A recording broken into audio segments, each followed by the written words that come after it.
the sun, the fields are alive. Cheering crowds and the teams collide. In these moments, we stand tall and free. First pride runs deep in me. With every touchdown, we rise and we cheer. Unity and spirit, the heart of the year. Raising voices, let's make it loud. In Florida's high schools, we're so damn proud. From the bleachers to the end zone to go, football and cheers make our spirits grow.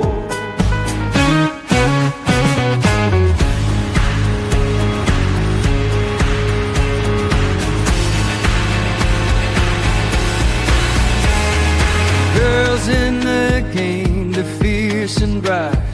Flag in hand, they give it their might. From every town they bring their dreams. On this field of gold, nothing's as it seems. Together we shine, together we play. In Florida's heart, we own this day. Raise your voices, let's make it loud. In Florida's high schools, we're so damn proud. From the bleachers to the end zones go, football and cheers make our spirits grow. So here's to the game, we'll rise and stand. In Florida's field, ready or die band.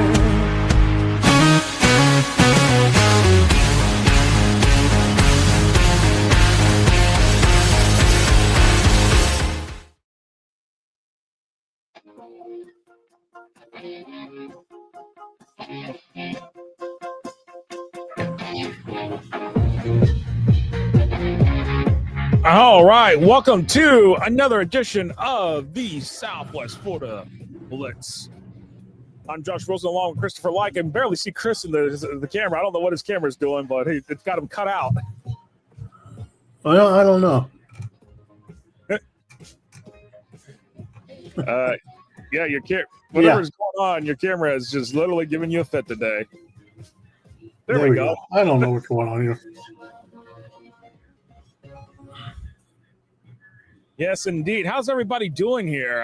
Again, glad y'all are here for the Southwest Florida edition of the Blitz. Hendry Smith is already on here and putting into comments into the chat. If you got a comment, got a question, go ahead and just go ahead and throw it into the chat box wherever you're watching this at, be it YouTube, Facebook, whatever, or X. Just send us a question or comment, and then we'll see what's happening here. We'll have to.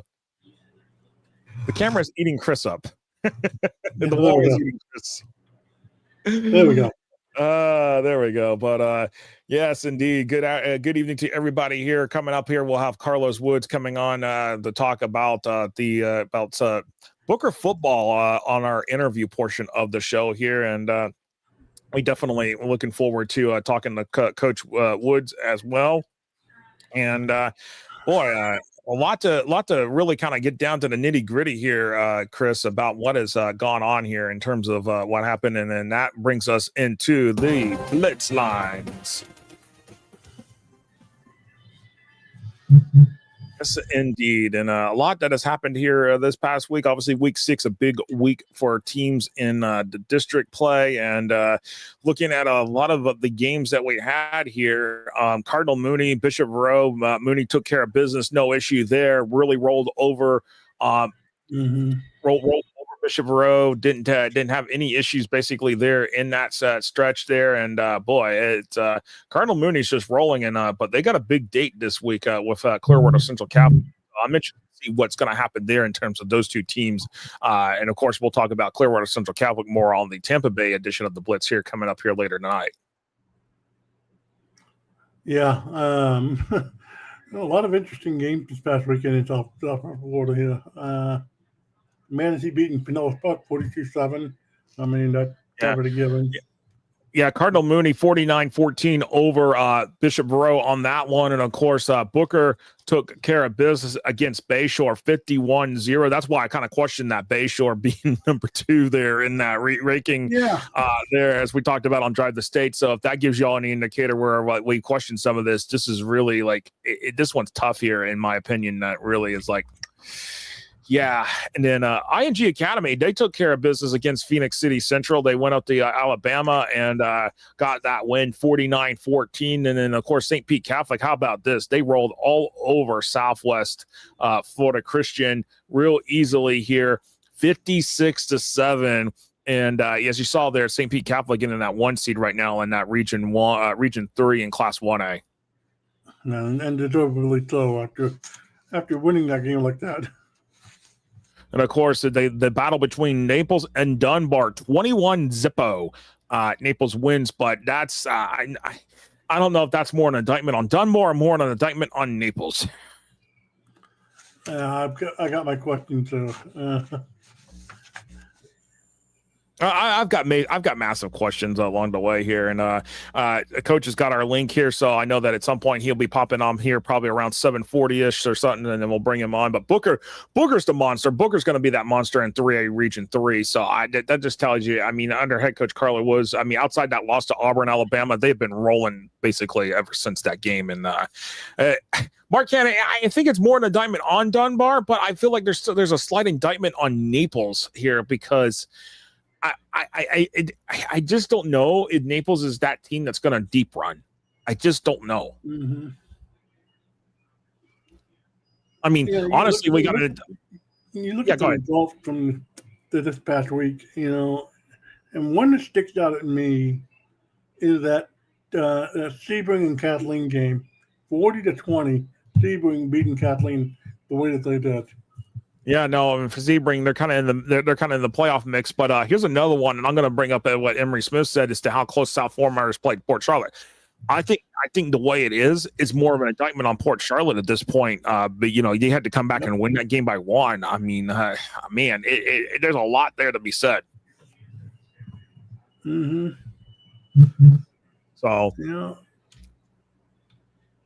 There's a lot to digest here in terms of Southwest Florida football, and I gotta say, when we really kind of nitty gritty this down to the point of looking at these teams, I mean, it's one observation I have is that there were a lot of shutouts in this region. There were a lot of blowouts. No, I agree. And really, when we look at it, who are the best teams right now in this region? I mean, obviously, our computer we haven't posted these regional rankings this year. I don't think we're going to because I would really like to ideally start during the start of the season. But really, as the computer ranks it, IMG Academy National, Cardinal Mooney, Port Charlotte. That's your top 3: Booker, Naples, Cape Coral, Venice, Dunbar. Out of door, SSA 11 man, but if we take out of door out, then it goes community school, Riverview, Sarasota. So there's a lot there to be said in terms of just outside of these teams. They really, I mean, that's a collective. Outside of that, you can get Palmetto, St. John Newman starting in the mix here, and then obviously there's LaBelle, who's 7-0 by the way on the season. So a round of applause there for LaBelle. But for that, you get Parish Southeast, but once you start kind of getting to the mid-range pack of this region, which is a little bit like over 50 programs in this area, there's a lot. After that, the drop-off is like really there. Oh yeah, the drop-off is really drastic in this particular region, and it's a region of the haves and the have-nots, as we're seeing, and it's very telling who these characters are. You're right, and by the way, Emery, you're right. Port Charlotte may hate hearing this, and you're right. If they play like they did against how they played against South Fort Myers against Dunbar and Naples coming up here in week 6 and 8. I mean, week 8 and 10. They're gonna be in for some trouble. Yeah, I agree with that. Port Charlotte, they started off 6-0, and I think they've grown in the last couple of weeks, so there you go. No, and by the way, LaBelle's only 7-0 because they beat Avon Park 17-14. Thank you, Emery, for mentioning that. That was close. That was much closer than I thought here in terms of what that particular game was going to be. But yeah, I mean, you look at it outside of the top 10, 12, 15 teams in this particular region in Southwest Florida. Outside of that, once you start getting there, there's a complete drop off once you start really kind of getting to the middle of the pack. Mm-hmm. So, but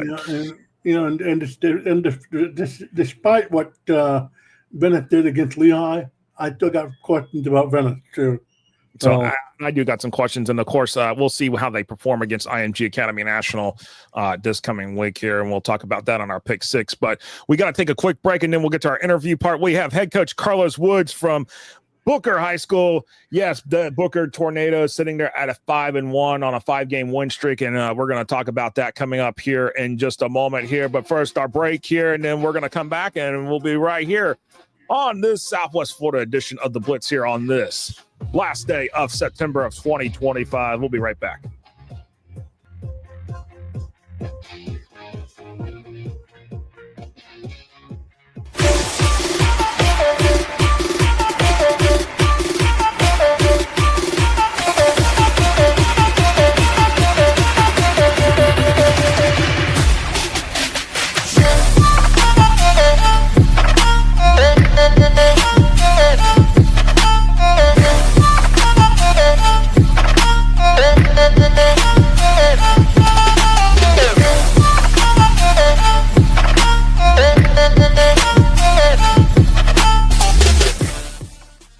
BoxOut gives you the ability to create graphics at the speed of sports to highlight your athletic department, teams, and student athletes in seconds. Used and trusted by Notre Dame, Ohio State, UConn, Marquette, Georgetown, and many more of the top college brands in the country. If you want your school's brand to stand out through all the clutter, start your free demo at boxoutsports.com.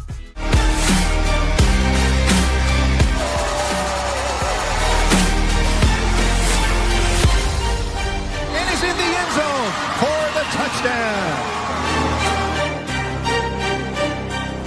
Touchdown!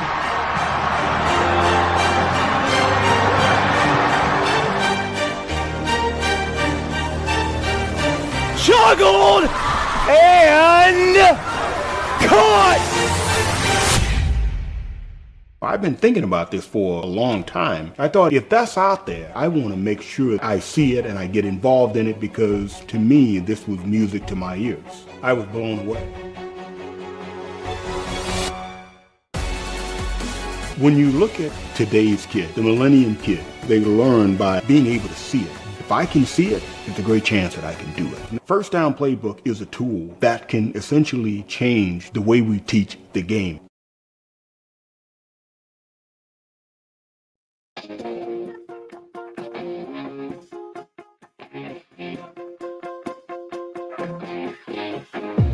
All right, welcome back here to the Southwest Florida edition of the Blitz, and I gotta say this. I appreciate Coach doing this, and while he is actually sitting there at the JV football game against Northport tonight, and that's head coach Carlos Woods of Booker. And Coach, it's your first year as the head coach there at Booker. You're also the school athletic director as well. And Coach, again, thank you for taking the time to join us here. After that week 1 game against Auburn, Alabama, obviously one of the top teams in Alabama. Y'all been on a hot streak, and boy, this kind of give us the landscape, considering that for y'all, considering that Booker was a state semifinalist the past 2 years. Absolutely. Well, first and foremost, thank you for having me on the show. Excited to be here with you guys. Yeah, ever since Auburn, the coaching staff and I, we sat down and just felt like we just needed to get back to the basics. We needed to be fundamentally sound. We got a lot of bells and whistles. We got a lot of athletes, and we were trying to be a little bit too creative. You know how when you think about you're making a stew, there's times you can put too many ingredients in, right? So right. We settled down a little bit. We scaled back a ton, and we said, hey, these are bread and butter plays. Let's just get the ball in our guys' hands as fast as we can. And you've seen it the last 5 weeks where we've been on a bit of a run, just with execution, being fundamentally sound. That's what we've been stressing, because you really win Monday through Thursday, right? So we're just stressing to be fundamentally sound Monday through Thursday, getting those guys on the same page, so they just go out there and just play instinctive, fast football. No, absolutely. And, just looking at everything in terms of your guys here, I mean, when you look at it, does it surprise you at the end of the day that y'all are like, y'all are in the mix to be like the top team and basically in your region right now, considering what the FHA power rankings have put out the first 2 weeks? Does it surprise you that y'all are there right now at this point, based upon what y'all did after, taking some of the ingredients out of the stew? Yes and no. Yes, just because we don't put too much stock into that, just where we are mid-year. Very grateful that people are acknowledging the success and everything that we're doing with our program, and it's a testament to what we've been doing the last couple of years, building it from the ground up. A lot of these guys that are seniors now, we had them since they were puppies. They were freshmen, and they were in the fire as freshmen. We didn't have a JV team back then. You mentioned earlier we were fortunate enough to have a JV team now, but that just goes to show like how much we've progressed over the last few years from a football standpoint, from a culture standpoint. Guys are really buying into what we want to accomplish, and just excited about what we have coming up. So I mentioned yes and no. I said yes. We're very grateful for the acknowledgement. But we're one of those blue-collar teams. We just want to grind it out, man, and just take it 1 week at a time. And our goal every Friday is just go 1-0. No, absolutely. So you look at your district schedule. You have Gibbs and Boca Ciega coming up in the district play. We went through Bayshore. Talk about the district and what you're expecting out of those two teams coming up. Oh, yes, sir. Both of those games are going to be hard-nosed, fought games. You're thinking about they just played each other last week, and I believe the score was 19-7. The game went down to the wire. So we're going to get their best effort. You think about Gibbs, they have a new head football coach. He has a lot of energy. I know Paul, he's doing a great job with that staff. And he's done a great job recruiting in the building as well, where he has some of those basketball players on the team. And, those guys, they know what championship ball is all about. So you know how it is. That stuff permeates into your program because they know what winning looks like. They know how to practice hard, all that stuff. Those are great elements and great ingredients that you want on your football team. And he's done a great job. And then you think about Coach, what he's done at Boca Ciega. They went 5-5 in the regular season, and they went on a roll in the playoffs and knocked off two of the top teams. In first and second round of the playoffs, and we ended up playing them in the regional championship last year. So we expect both of those teams to be really competitive games. No, absolutely. And Coach, there is a legacy of Booker. Obviously, Booker got, really, known in terms of a program as a school, under Fred Gilmore. And let's talk about the legacy of Fred Gilmore, what, and how y'all carry that on to this day. Obviously you've got a lot of history with the school as well. And here you are, you're leading this program. Absolutely. Just acknowledging Fred Gilmore, everything that he poured his heart, soul into this school, into the community. You think about a man that he not only graduated from Booker, but he's been a part of the staff for over 30 plus years, whether he was a baseball coach, assistant AD, athletic director, weightlifting coach, assistant football coach, into becoming the head football coach. He was a defensive-minded head coach. I'm a defensive-minded head coach. So it means a lot to me to make sure that our defense is sound and we go out there and everything that I do, I want to make him proud. I want to make his family proud. So, I was with his family all weekend, and I told him, as long as I'm here, I'm going to do everything I can to uphold his legacy and make him proud. No, that's that's beautiful right there in all aspects. Fred Gilmore obviously led the charge, and obviously now here's Coach Woods doing the same thing. Coach, let's talk about some of your guys here. Obviously, one that stands out, Joel Morris, obviously in 6 games, 1,400 yards passing, 18 touchdowns, no interceptions, which actually is a very impressive stat here. Talk about that, what Joel's done so far here just in 6 games here. Yeah, what goes back to my original point, where it's just like us simplifying the game plan for him, right? We just allow him to just, simplify his reads, simplify his progression, just make it as easy as possible for him just to get the ball in the guys' hands as fast as possible. So he's done a great job with sitting down with our offensive staff, going through our game plan. I mean, he's heavily involved in our game preparation. He's with our coaching staff online. They go over the game that we previously played on Friday on Sunday afternoons on Zoom, and then he goes right into the game plan with those guys online and Zoom and just talk about, hey, what does he like in our game plan? What does he like from our playbook? And we want to give him as much autonomy as possible because he is our coach on the field. No, absolutely. And who are a couple other guys that, maybe not getting necessarily the talk, but, who we should be really focused on? Obviously, you got a couple of guys that are over 400 yards receiving, obviously that. But, as they say, defense does win championships, and the defense is playing lights out, too, here. I mean, you almost have 10 sacks on the season. You probably like to see the number of interceptions go up, but, I'm sure there's some other guys that really that deserve their due diligence as well. Oh, absolutely. From an offensive standpoint, I really love from the offensive line what Caden Hunt has done. He's a multi-faceted guy. He can play all spots on the offensive line. He's really been the anchor, done a great job. Jaleel Williams, he's held down that right tackle spot for 2 years. Kamarius Phelps, he's held down the left tackle spot. We're trying to work those guys in some more on the defensive line just so we can help them with their recruiting process as well. Nate Rodriguez, all those guys have done a phenomenal job. From a skill point standing, you have Coburn Waters, number 9, who he's really excelled on special teams, and his role has increased as the weeks go on. And then we have an outside receiver who's only a sophomore, but he's, this is his first time really playing high school football in Javian Hoffman, number 17. He's done a great job for us with the deep balls. We're trying to get him involved in those jet sweeps and stuff like that. So we're really excited about our young guys, man, just coming along and helping us out along the way. No, absolutely. So, Coach, I got to ask you, what did you learn about your team after the Auburn game, and what did you tell the guys? Oh, just learn how to what we needed to do was just simplify it. We went up to Auburn, and when you play a good team like that in a hostile environment, I talked to the guys after the game. When you lose, it illuminates what you need to work on, right? When you win, you a lot of those things, those small details that you need to focus in, they kind of get swept under the rug, right?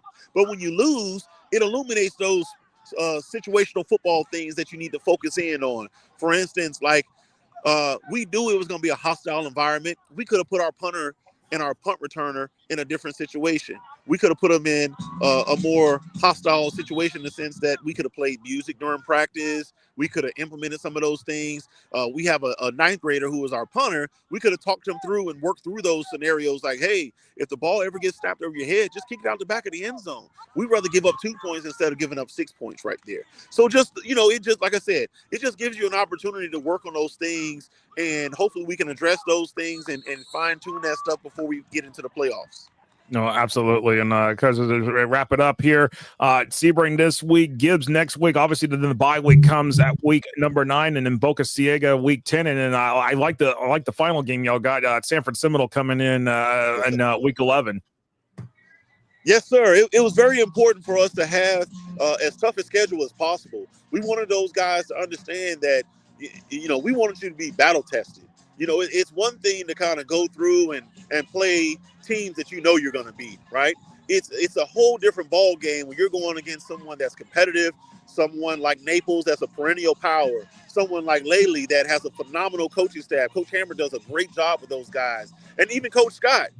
Up this upcoming Friday with Sebring, you're thinking about the teams that he's played from Lake Wales. He had those guys on the ropes. You're talking about the only game that was kind of out of reach was the CCC game. But all of those other games, Port Charlotte only won by 3 points. So we're going to get the best version of Sebring. I know they're sitting at 2-3 right now, but those guys are a good football team. They're going to play hard to the whistle. They're going to play for 4 quarters. So I told our guys, hey, man, this is a good game for us to really make sure we have all our T's crossed and I's dotted. And we're going to have to play hard for 4 quarters, man. I'm excited about the opportunity on Friday. No, absolutely, Coach, and best of luck to y'all. Thank you for joining us here on our Southwest Florida edition of the Blitz. Best of luck to the remaining 4 games, and we'll see what the playoff brackets are going to look like for y'all come late next month. So appreciate it. Thank you for having me. No, you're welcome. You all Have a take good care. one. You too. All right, that was head coach Carlos Woods of the Booker Tornadoes joining us here on the Southwest Florida edition of the Blitz, and definitely appreciate Coach taking out of his busy schedule. He's everywhere, making sure his JV squad is doing just as well as that. It's going to feed into that varsity squad. Yeah, you could hear the game going on in the background too, and it's a lot of fun when you get those interviews like that. Absolutely. All right, we got to take a break here, and then we're going to come back, and we're going to do the pick 6 for week number 7. We'll be right back here on the Southwest Florida edition of the Blitz.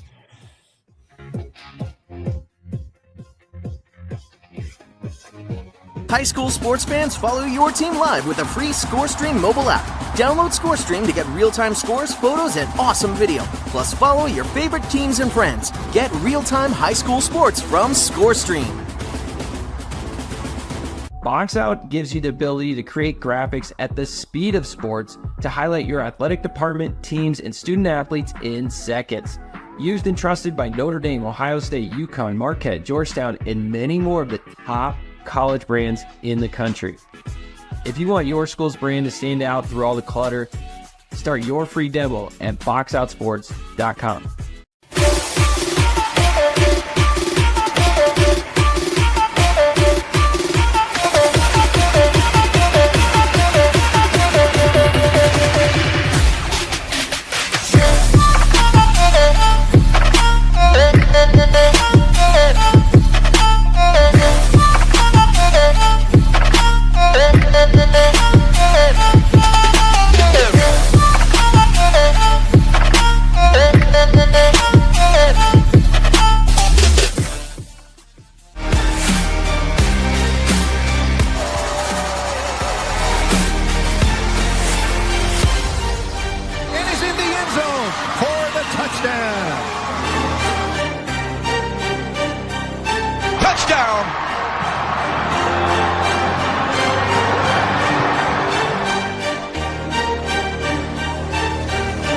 Juggled and caught.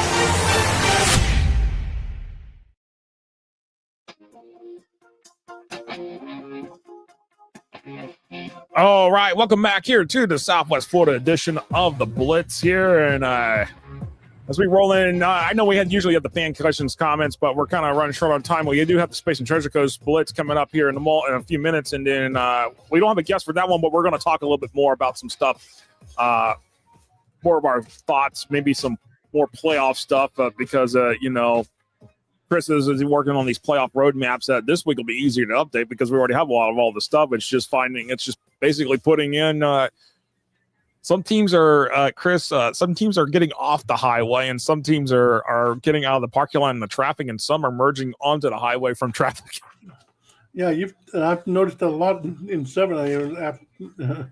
I did move some teams out of the parking lot, so you can play your way out. You can't play your way out, but you can play your way out of the parking lot, but you can also pretty quickly go from the highway to the beginning of the parking lot. So, yeah. And with that said, am I going to tease Chris? I mean, I did have some cheese, and hey, I got Gatorade here too. I got nothing this week. So, Chris has nothing this week. What, Chris? What? Oh man. Well, you know what? It is that I want to say. Let me make sure I got the right button here. Yes, on cue. Yeah, it's time for the pick 6. I don't have graphics this week, people. I'm sorry. Just a lot of stuff going on. So some of the graphics had to take a side here. And but we've got our games. We got our picks here for this week here. Already set up on the docket here as we are ready to roll into this one here with our week 6. Week 7, I should say, pick 6. It's 6 games, 6 picks, 1 winner. We're going to make our picks here, Chris. And our first game up on the docket is St. John Newman at Carrollwood Day. And, this one's going to be a good one.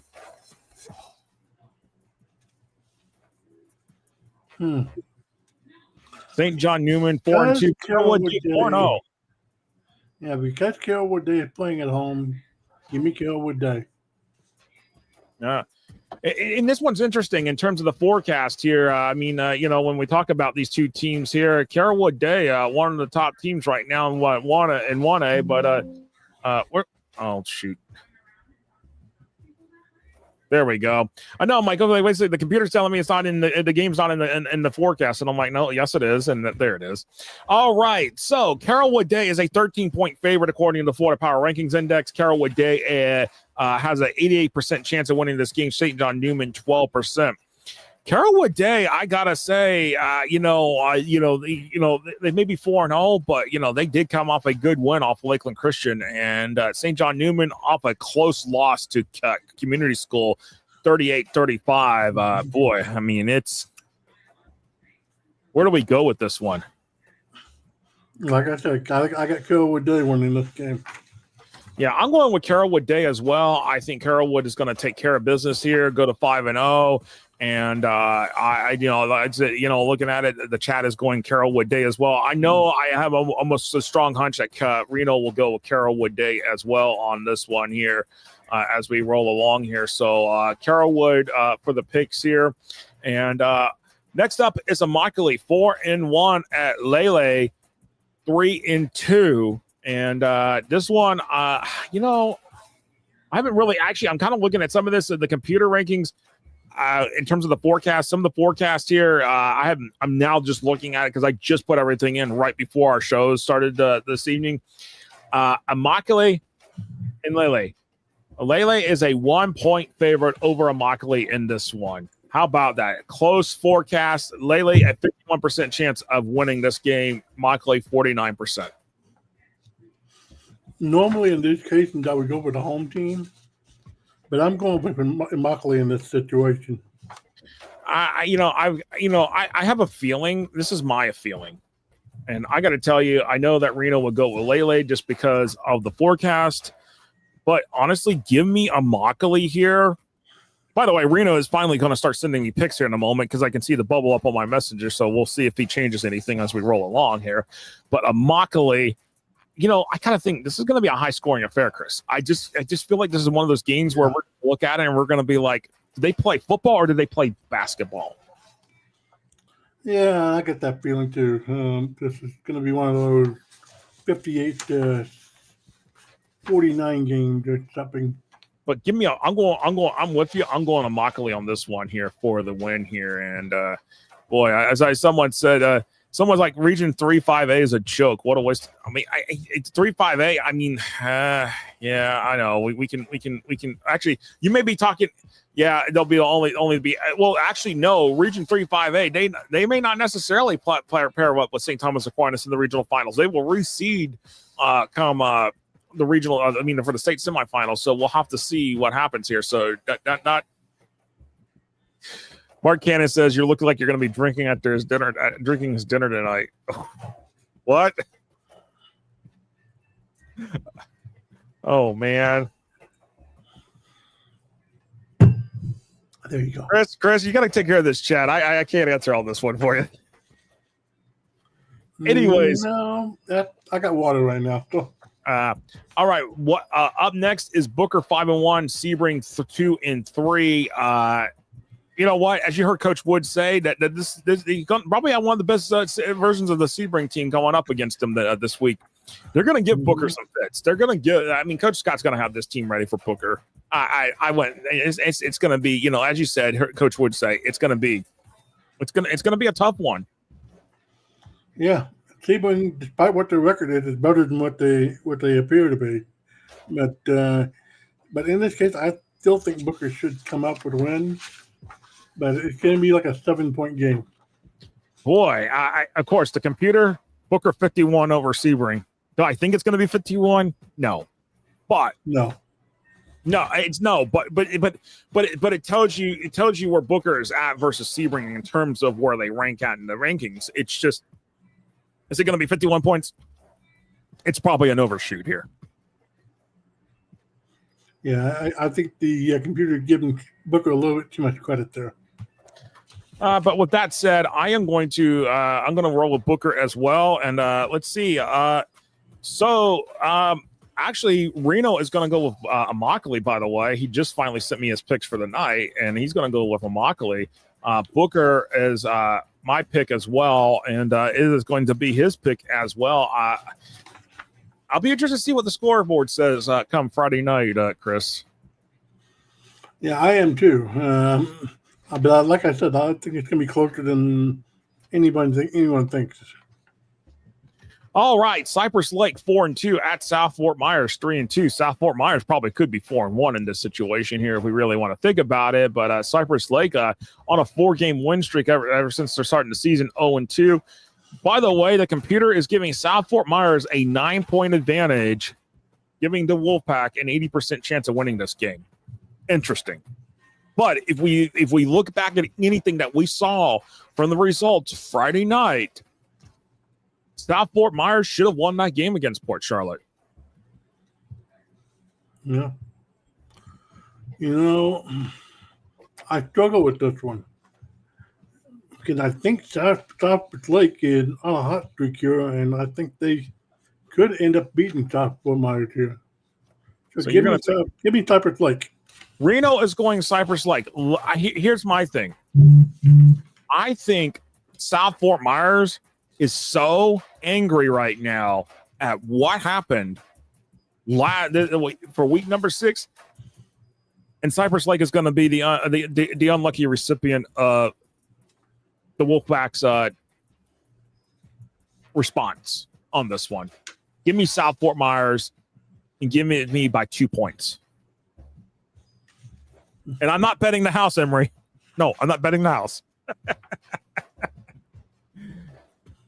All right. First up, we're gonna feature IMG twice. First is IMG Academy Junior National 4-2 at Sarasota Riverview here this week, and IMG Academy Junior National again 4-2 got Sarasota Riverview 5-0-1. Not technically undefeated; they are unbeaten. So there's that one for you. Where do we go with this one? The forecast is calling for Sarasota Riverview by 9 on this one, giving them an 80% chance of winning this game. I kind of agree with that. I think Sarasota Riverview is a little bit better of a team than IMG Junior. I mean, those lower level IMG skills, they're not as good as the national team, the IMG national team. So. I mean, they have won some good games on the IMG Junior National team, but I think Sarasota Riverview is one of those teams I feel like is going to win this one. But Reno thinks the IMG Junior National team is going to win this one, but I am going with Riverview on this one. Riverview as well with you. And then last but not least is IMG Academy National 5-0 at Venice 3-2. Boy, does Venice ever need a win? This would be that team you would get a win. Yeah, they do, and I don't see that happening here. I think Venice is going to be biting off a little bit more than they can chew in this one. Like, give me IMG by about 25. Well, you want to know what the forecast is, Chris? Go ahead. IMG 30 over Venice. Giving IMG National 99%. And I didn't even know that. No. IMG, I'm going to roll with IMG. Reno's going to roll with IMG Academy. I think everybody says he has a cruel side. By the way, Mark, how about those Virginia Cavaliers? They look. Yeah, how about those Virginia Cavaliers? Yeah. How about those Virginia Cavaliers? Hey. I gotta give me 1 second here before we go. I think that's our pick 6 here for week number 6. Huh? How about them Dallas Cowboys? Yeah, get a tie, but hey, I know one team that did not win or did not lose. Clemson.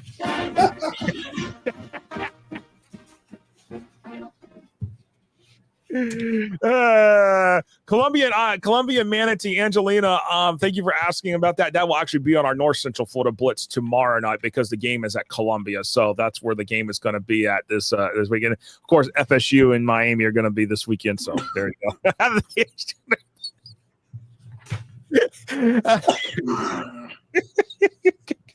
Mark, either won or lost. We'll take the draw. Well, Clemson didn't lose. They didn't win either. So.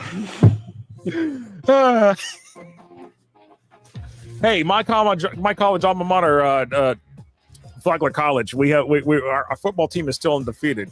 We're 0-0 because we don't have a football team. So there you go. All right, that is it for the Southwest Florida edition of the Blitz. Any final thoughts, Chris, as we wrap this one up here and get ready for our Space and Treasure Coast edition? Well, I'm just interested to see how that Booker-Sebring game is going to be. I honestly, I think that Sebring can be a lot closer than that than what the thing's going at.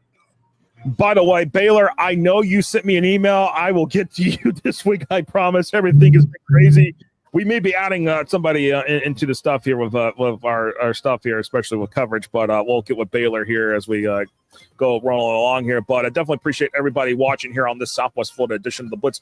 We have the Space and Treasure Coast Blitz coming up here in just a few minutes. We'll be right back after this. Thank you all for watching this edition of the Southwest Florida edition of the Blitz.